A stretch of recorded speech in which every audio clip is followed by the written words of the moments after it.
7. Gets the shotgun snap, sets up, goes long, wobbly pass down the numbers. It's intercepted at the 25 downfield.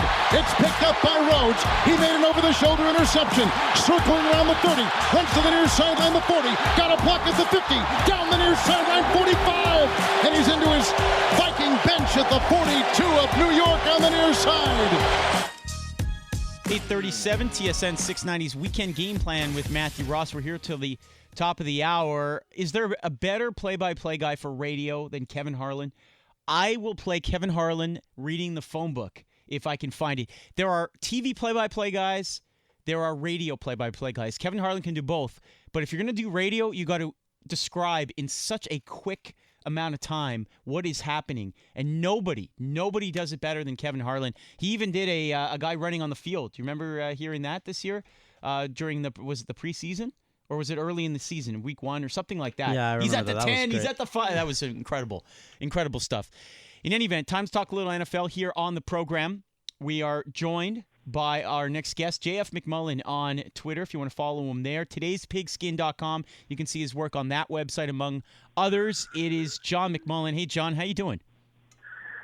Doing well. Thanks for having me. Are you a fan of Kevin Harlan? Oh, I love Kevin Harlan. Quick story. I used to live in Minneapolis for a lot of years, and Kevin used to do the local Minnesota Timberwolves broadcast before he got big nationally, and that was the Timberwolves pre-Kevin Garnett, when they were just terrible every year. And about the only enjoying part of listening to the Timberwolves on the radio was Kevin Harlan, because at times when they were losing by 30 in the third quarter, and some idiot in the stands would do something, he would break out and do play-by-play of that, and just make it entertaining. He's got that ability to make everything entertaining, whether you're watching the most compelling game in the world or a blowout. Yeah, that's great. I didn't realize that the streaker play-by-play goes back a few decades. That's pretty cool. Thanks for sharing that. Let's get to some of the NFL Week 5 stories, John. Some news out of Denver is that it won't be Trevor Siemian behind center today. It'll be Paxton Lynch, the rookie quarterback, against Atlanta in a really big game. The news stories have been surrounding the offense of Atlanta versus that quote-unquote the no-fly zone, as the Broncos DBs like to call themselves. But on the other side of the ball here, it's Paxton Lynch starting today. Do you expect a lot of short passes, or will they open the playbook a little bit for him? Well, it depends how you look at it. I certainly think they'll scale things back as far as reads and maybe cutting the field in half for him, and sort of those high-low options. But, you know, a lot of people you mentioned with Denver, and I agree with you, and rightfully so, everyone points to that defense. I think people don't give Gary Kubiak enough credit for what he's been able to do there over the past year plus. And I wrote about it on today'spigskin.com. I don't think anybody has been better about doing what a coach is supposed to do, and that's accentuating your strengths and masking your deficiencies. The Denver Broncos won a Super Bowl, and I don't think enough people realize this, with bad quarterback play. And that's astonishing in today's NFL. Despite Peyton Manning's reputation, he was shot physically last year. He was not a good quarterback. Brock Osweiler, when he was in there, he was not a good quarterback in Denver. And then all of a sudden, John Elway doesn't get it done in the offseason, tries to trade for Colin Kaepernick, doesn't work out, tries to trade for Sam Bradford, doesn't work out, the trade for Mark Sanchez doesn't work out. And he's stuck with a 7th-round pick who doesn't have a top-tier skill set by NFL standards, and he wins his first 4 games.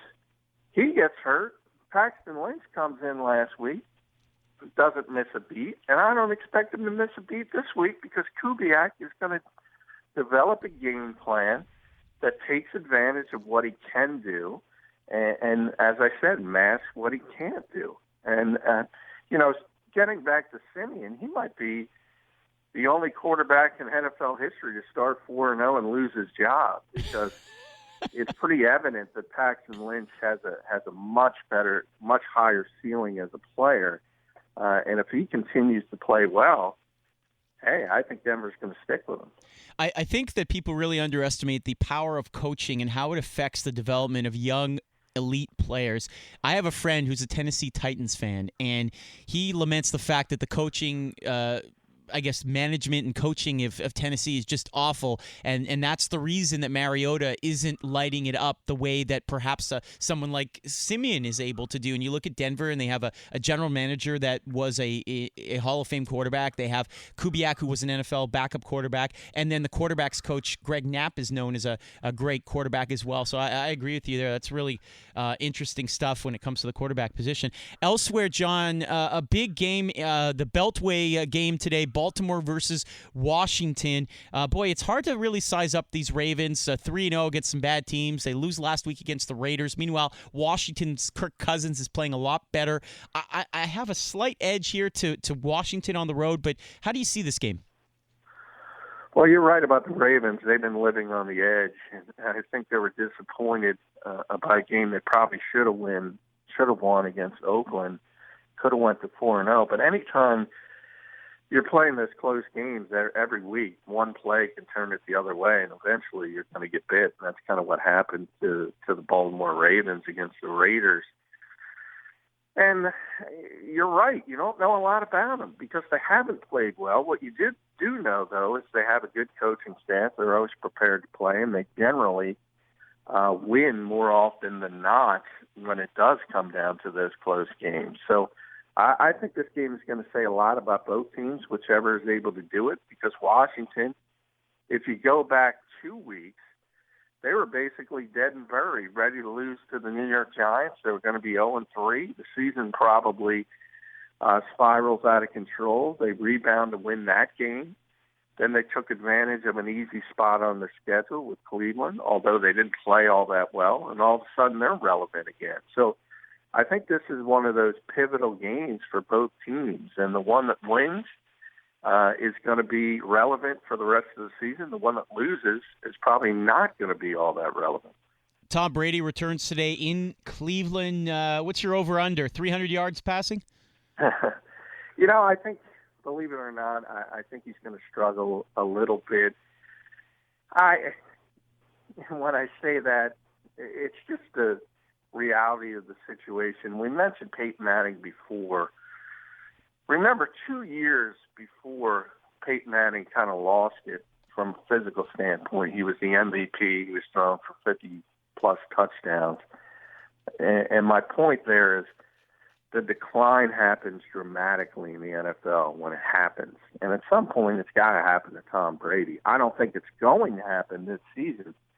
But when you're away from the team for a month and you're not practicing and you're not sharpening your skill set against NFL-level players, I think there's going to be a little bit of a hiccup, at least in getting up to speed.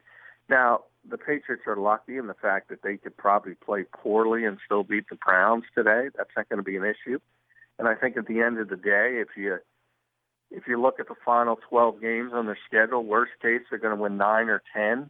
So they're going to be there. I just think it's going to take a little bit of time for Tom Brady to ramp things up.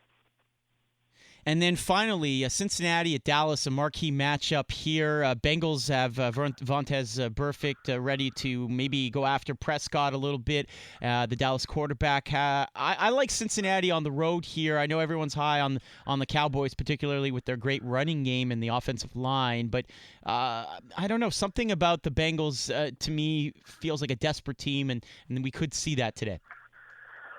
Well, I think you hit the nail on the head in the running game. That's what I'm interested to see because Cincinnati has a reputation dating back to when Mike Zimmer was there for being a very, very disciplined defense. And they're going to keep their gaps, and they're going to play the run the way it's supposed to be played. So this is a big test for that Dallas run game that everyone loves so much, and we're going to see how good they are. Because you have at the first level, you have Geno Atkins who can penetrate and blow things up. At the second level, you mentioned Burfict is back, and he's one of those instinctive linebackers that just finds the ball very, very quickly. And if you look at Dallas's first 4 games, 3 of the teams are in the bottom 7 in rushing defense. Now, part of that is because they play the Cowboys. You have to give them credit also. But this is a whole another step up in competition. So to me, it's interesting to see if the Cowboys can get that running game going against Cincinnati.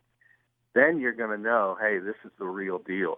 But I kind of agree with you. I think the Bengals have had a tough schedule, still a very good team, and I still think they're better than Dallas, and they'll be able to find a way. He is John McMullen, JF McMullen on Twitter if you want to follow him there, and todayspigskin.com if you want to see that article on Kubiak and the Broncos. Gee, I got to read that one, as you know, John. Thanks so much. Enjoy the action today. Really appreciate your time. Hey, thank you, Matt.